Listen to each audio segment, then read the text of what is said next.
What's up, guys? I'm coming back at y'all with another video. This is a case study of how I got my busiest client. I chose my busiest client. She's a full-time student and does not have time to be training in the gym all day long and worrying about all this extra stuff. And she still came to me. She wanted a body recomp, right? She didn't necessarily have a lot of excess body fat, which you will see in her result pictures towards the end. We're still working together, but I did want to show you guys her progress so far because I'm extremely proud of her, and she's been doing such a good job lately. And I just wanted to highlight all her progress because she is one of the hardest workers that I coach. So this is going to be the step-by-step process of how I use my method to body recomp her and ultimately change the composition of her body without necessarily worrying about the scale going super far down, right? So 9 times out of 10, we can't always focus on the scale. Like, just because the scale is going down does not necessarily directly correlate to meaning that we're losing fat, right? We could be losing fat and muscle, we don't really know. So that's why nutrition is very, very important, making sure that we're eating the right things to ensure that we're keeping as much muscle as possible while also shedding fat, right? I'm gonna do this all in one take, so hopefully it's not too long. I'm gonna try my best to keep this under 10 minutes, but if it goes over 10 minutes, then we'll try to keep it under 15. Okay. So first, let's talk about her goal. She came to me and basically she's had a background with athletics, right? So she used to do competitive rowing. So she already had that discipline, that mindset. You know, I always love coaching athletes because I've noticed that they already have like the will to work. They already have the motivation. They already have the consistency and the discipline. They kind of just need direction, right? When you're starting with someone who isn't an athlete or is more so like a little bit further behind in the process, it takes a lot longer to get them primed to see results, right? You don't just like start doing this and all of a sudden see results, right? The further along or the further behind you are in the process where you still need to learn consistency, you still need to learn discipline, you still need to learn those simple factors, the longer it takes to see progress, right? When I coach athletes, I've noticed that they already have kind of principles already instilled in them that will ultimately help with their success. So with them, it's almost just slightly a tad bit easier and they see results just a little bit quicker. So her short-term 3 to 6 month goal and long-term 1 or more year goals, she didn't really differentiate what was what. So I'm assuming she just kind of like groups all together. So she wants to lose fat, get stronger, and build more endurance, right? So very much an athletic kind of a take on this, right? She's not like, I want to lose weight, I have a certain physique goal, right? She just wants to lose fat, get stronger, build more endurance. So she's not like carrying a lot of excess body fat. So if you're skinny fat, this video is perfect for you, right? Yes, she wanted to lose fat, get stronger, and build more endurance. And I'm sure some of you guys want the same thing too. So let's get into my sailboat method. In the last video, I did it in relation to me, and it's the same process that I apply to every single person. So first, we set habits. So basically, we are the sum of our habits, right? If matter is made up of atoms, think of your life as matter, and atoms are the habits you perform daily, right? You want your life to change, well, the habits that you perform daily need to be changed, right? And the most important part of this part is identifying not just the bad, but also what you do that is good. So when you do good things, when you have good habits, you need to really focus on those and keep pushing those forward, right? Stick to those. Those are like your basic pillars. And then when you identify your bad habits, you need to work on deconstructing those. So what are the emotional drivers behind the bad habits, right? So things that can be bad habits can be things like binging, alcohol, drugs, watching excess TV, rotting in bed, like things where you know that it's probably detrimental to your goals, but you're doing them anyway because you can't regulate your emotions, right? 99% of the time we are overweight or we have trouble around food because we don't know how to regulate our emotions or we don't really understand how to feel them, process them, and let them go, right? And so we have negative habits that we run to make the pain just a little bit less worse, or to make us not feel so miserable, right? Instead of just sitting there and being able to unpack what we feel and understand our emotions, right? Life is going to throw many things at you. You're going to feel stressed. You're going to feel sad. You're going to feel angry. You're going to feel all these kinds of negative things. But the most important thing is learning how to navigate those and replacing them with not necessarily like better habits, but habits that don't take you off your goals, right? So instead of going to binge eat or instead of going to rot in bed for hours when you know you have things to do, maybe go for a 30-minute walk. Now, I know that is easy to say in theory, okay? It's very easy to just say, oh, I'm going to go walk and not eat 10 donuts, but with time and with dedication and commitment to yourself and your goals, you will get better and better at handling these situations, right? And the more you expose yourself to these emotions, right? So I always say do hard things. I never really tell you guys why. Do hard things because it builds confidence. It exposes you to failure. It exposes you to those negative emotions. And the more that you're exposed to it, the more you're able to navigate it, understand it, and get better at handling it without having to run to external factors to kind of ease the pain, right? So I know I always say do hard shit, but really, like, do hard shit. It shows you that you can fail and you can get up and be okay. It exposes you to emotions that are not necessarily the most comfortable, and it makes you better, right? It makes you better at handling them, right? Put yourself through hard things so you can handle more hard things and get better things, right? The most successful people are the people that can withstand super hard situations, the people that can handle the most stress, the people that can handle the most pain and still get up. Life is going to knock the absolute dog shit out of you, and the people that get up are the ones that are able to bear the sweetest fruit, right? To get the most out of what it is that they want in this life, right?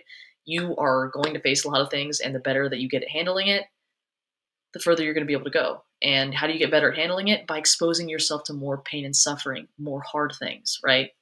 So after we kind of establish the good and the bad habits and do our best to perpetuate or do our best to propel the good ones and deconstruct the bad ones, we're then going to go into accelerated fat loss. Now, what did this look like? What does this look like? This is 99% of the time, actually 100% of the time, because fat loss would mean a calorie deficit. This is putting yourself in a calorie deficit. Now, you may be thinking, Megan, okay, what? I focus on protein and calories.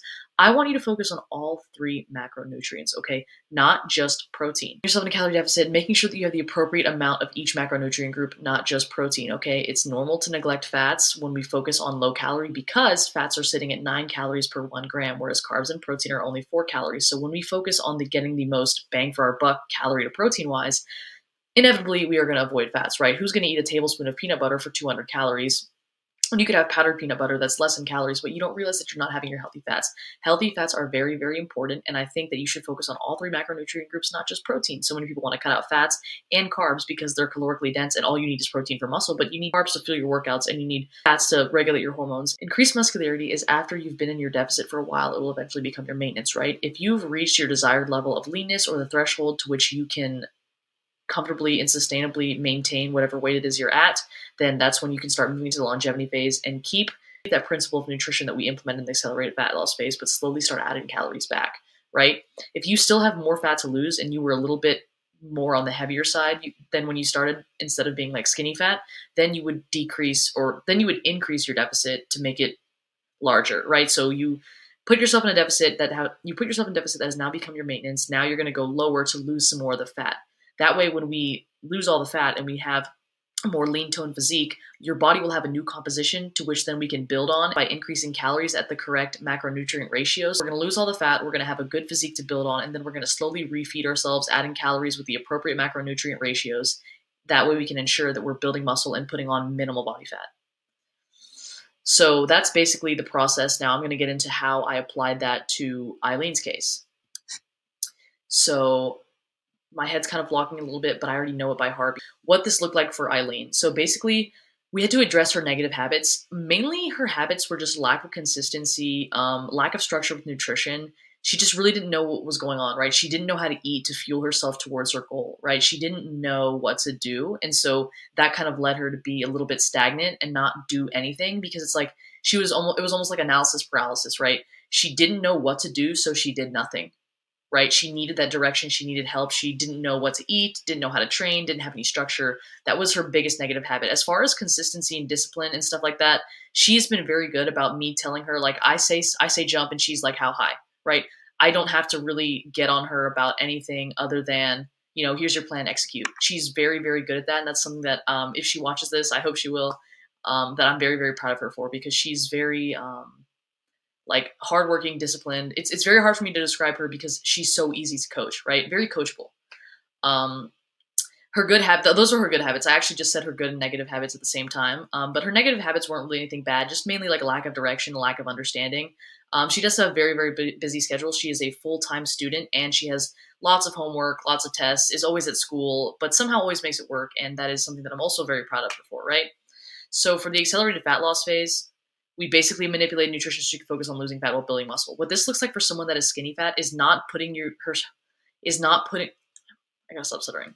What this looks like for her, because she was skinny fat, is putting her in a moderate deficit, sort of like a conservative deficit, not something too steep, because she already did have a little bit of muscle mass. As I said, she had a background as an athlete. So I wanted to make sure that we conserve that as much as possible. I am not a big advocate for seeing the scale go rapidly down super fast. Mainly people are able to achieve that by cutting out carbs or fats, or they do these insane deficits where you're starving, you're exhausted, you're tired, right? I did not want to do that. I will sacrifice a little bit of time to get better results and have a better physique if that means that they're just going to have to be a little more patient. And I'm very, very transparent and upfront with that when I'm taking the onboarding calls and telling them, hey, this is not a get skinny quick scheme. This is not a like lose as much weight as fast as possible and have a negative relationship with food and absolutely exhaust yourself. This is not what that is. So if that's what you're looking for, leave this video. This program is not for you, right? So yeah, we put her in a conservative deficit and made sure that we ate the right amount of protein, carbs, and fats. This looked different for her. She had different carb levels based on her rest days and her training days. And then as her energy levels began to get lower, we implemented a few carb up days, like a medium carb up day and a high carb up day.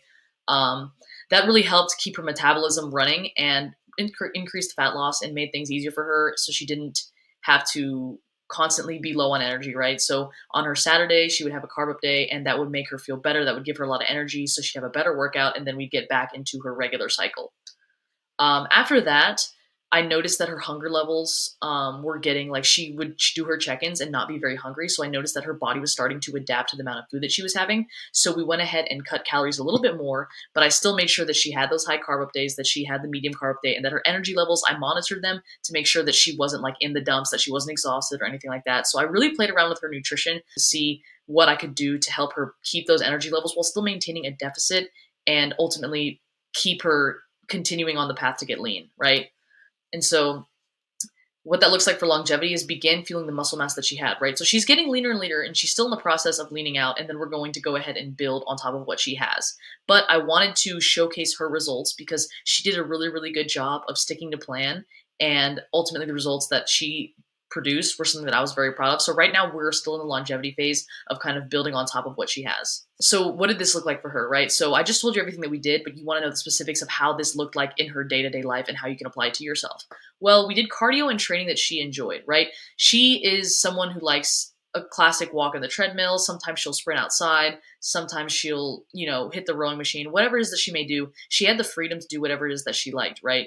Cardio was no longer than like 30 minutes a day, and it was just after training. So it wasn't like she had to wake up early in the morning, do fasted cardio or anything like that. She just did it after training, chill cardio with steady state. So her heart rate was around 150 beats per minute.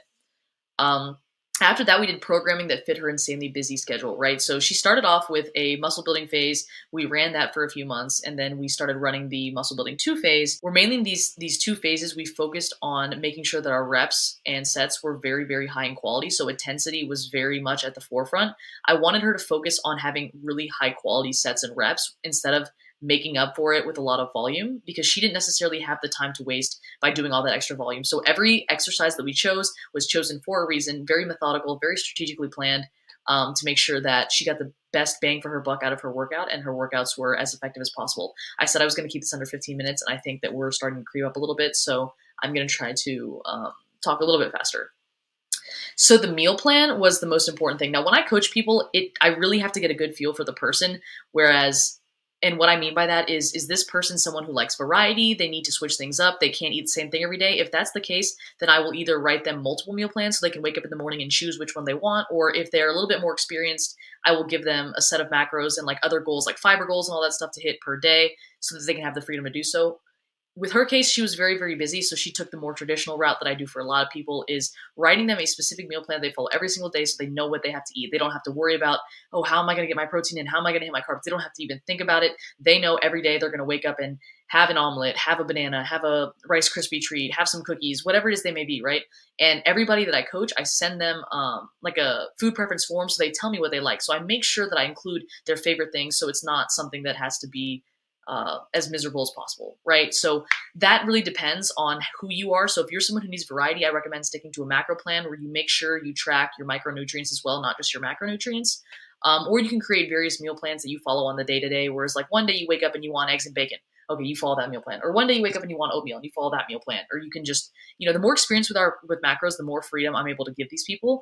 But if you're someone who's very, very busy, you meal prep in batches, and you need one less thing to think about, that's when I would hit you with a detailed meal plan. This is what you're gonna eat every single day. You don't have to worry about a thing. Meal prep it in large batches, take it to work with you, saves you time, saves you that extra headache of thinking, how am I gonna hit my protein goals today, right? And then, like I said before, conservative deficit to preserve existing muscle mass. I'm out here sounding like C-bum. Conservative deficit to preserve existing muscle mass, right? Like I said, she came to me as an athlete, so she already had some muscle mass on her, and I wanted to preserve as much as possible. So now that when we transition into our building phase and she starts building her physique, she's not starting from ground zero, right? So a rule of thumb I want to tell you guys, when you put yourself in a very, very steep deficit and you focus on getting as skinny as possible, as fast as possible, you will inevitably lose muscle mass as conservatively as possible. Take as much time as possible so you can preserve as much muscle as possible, right? That's why I'm telling you guys, patience is key. You want to build a physique that is worthy of showing off. You don't just want to get skinny. You don't just want to be a smaller version of what you already are. You don't just want to become a smaller version of what you already were when you came to me, right? You want a certain physique, right? You guys come to me and you say you want to lose weight. In reality, you don't want to lose weight. You want to look a certain way, right? Because I weighed 150 when I was overweight, and I weigh 150 now, and I'm confident and proud to walk around in this 150, whereas in that other 150, I was a mess, okay?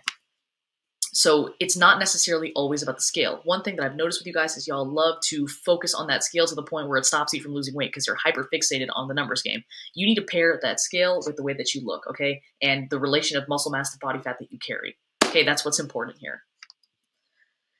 Okay, so this is just a little bit of a rundown of what we kind of went through. So as you can see, the weight drop is not that drastic, right? Look how conservative our approach was. 4 months of losing 8 pounds. Now, to be fair, when she started, I kept her at maintenance to kind of get a true gauge of where her maintenance was. Like I said at the beginning of the video, this is a long game. If you're in this to get skinny quick, or if you're looking for some quick results, click out. This is not for you, right? This takes hard work, dedication, and we're building dream physiques. We're not just getting skinny, and we're not just, we're not just going to have a negative connotation with weight loss. And, this isn't like a 12-week shred or anything like that. This is not get skinny fast. This is build your dream physique so you don't look skinny fat, or you don't look like a smaller version of what you already are, right? And that's what happens when you cut carbs. When you try to do too much too fast, you end up looking like shit and feeling like shit. So yeah, this is basically what it looked like for her. You can pause this, take a look at the graph. Not much for me to say here. The picture speaks for itself. So this is currently where we're standing. We're still working on the leaning out phase, but we're going to go ahead and enter that longevity muscle building phase here shortly. So this right here is how she came to me. Skinny fat, right? She's not overweight, but she is carrying a lot of fat in her abdomen. And you can see right here that she just leans out nicely. Now the pictures are not of the highest quality, but that just goes to show if they were, you would be able to see much more definition and stuff. But I do want to say you can clearly tell that her body has recompositioned, right? And these are only like 9 pounds apart, right? But she looks like a whole different person. Like you can see definition here in her abs, and she's not carrying that layer of fluff on top like she is right here. And you can see here, just due to getting her on a structured nutrition plan, look at the lack of bloating. If this picture didn't show you, this one will. So if you're skinny fat and you want to recomp into looking more lean and toned, this is what you got to do right here. Literally follow this video. But yeah, guys, that is every single thing I did to recomposition my client's body. I chose her because, number one, she's a really, really hard worker, and I'm in contact with her a lot. And I just wanted to highlight all the hard work that she does because she is someone who's very, very easy to coach. Number two, she's arguably one of the busiest clients I have, and the fact that she was able to make this progress is honestly something that's really admirable, so you guys should adopt some of her principles. Number three, I have noticed that a lot of you guys are skinny fat, so I chose the person that I think that had one of the best recompositions so far. She's done a really, really good job, and I want to highlight an example of how you don't want to see this huge drop in the scale, okay? Granted, she was skinny fat, so she didn't have much to lose, but notice how the weight loss was very conservative, right? We weren't seeing 5 pounds dropping every single week or anything like that. You don't want that. I promise you guys, when you come to me saying you want to lose weight and you want to see the scale go down, I know you do not want to see the scale go down and look in the mirror and just see a smaller version of what you already were. You want a dream physique. You don't just want to lose weight. Losing weight is easy. Just eat less, okay? Building your dream physique takes proper macronutrient ratios. It takes proper training. It takes a much more methodical, strategic approach. And that is what I'm trying to highlight with this video. I hope that there were things in here that you can implement into your own life. And if you need any help, please DM me on Instagram. Comment down below. You guys know that I literally live to help y'all. I love y'all so much. Thank you guys for watching, and I really do hope this helps. I I really do hope this. I really do hope that this helps. Thank you guys so much.